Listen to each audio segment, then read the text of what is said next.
right? But number one option is probably Khamzat Chimaev. Yes, Israel Adesanya, there is beef there. Assalamualaikum warahmatullahi wabarakatuh, Octagoners. Berjumpa lagi di video kali ini. Insya Allah kembali kita akan informasikan berita-berita terupdate mengenai UFC. Dan kalian yang punya pertanyaan, masukan, atau apa saja yang ingin kalian sampaikan, silahkan tulis di bawah di kolom komentar. Silahkan. Petarung kelas menengah UFC Khamzat Chimaev didukung sebagai pilihan nomor 1 untuk memperebutkan gelar setelah UFC 297 akhir pekan ini. Penantang kelas menengah yang tak terkalahkan tersebut telah diperdebatkan sebagai petarung yang paling mungkin memperebutkan gelar setelah UFC 297 menurut Michael Bisping.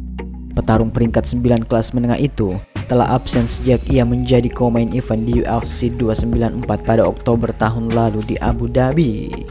Mendapat kemenangan yang ke-13 berturut-turut, Chimaev mencetak kemenangan dengan keputusan mayoritas atas mantan juara kelas welter, Kamaru Usman, yang disebut sebagai pertarungan title eliminator.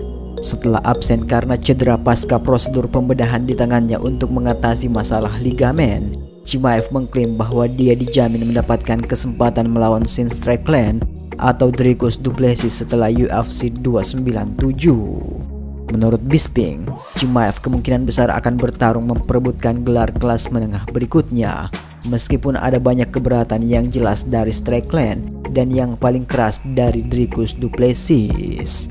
Dricus du Plessis, if he does become the champion, right, there's a lot of options for him, right? But number one option is probably Khamzat Chimaev. Yes, Israel Adesanya, there is beef there. They've squared off in the octagon. They went back and forth. They're both claiming to be the real African and all this type of stuff. There's a lot of hype. Now, granted, Khamzat Chimaev is ranked number 9, okay?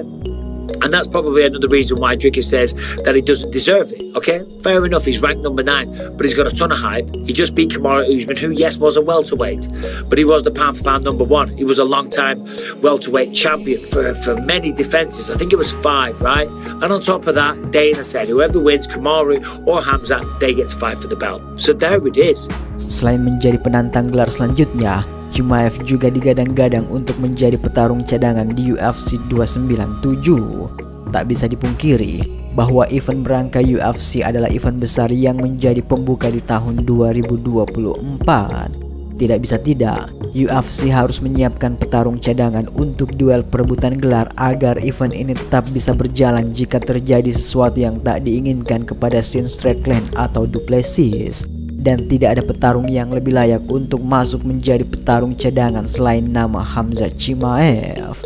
Chimaev bisa menjadi opsi yang paling pas untuk maju andai sebelum acara nanti terjadi kendala baik dalam hal penimbangan berat badan maupun dalam hal cedera.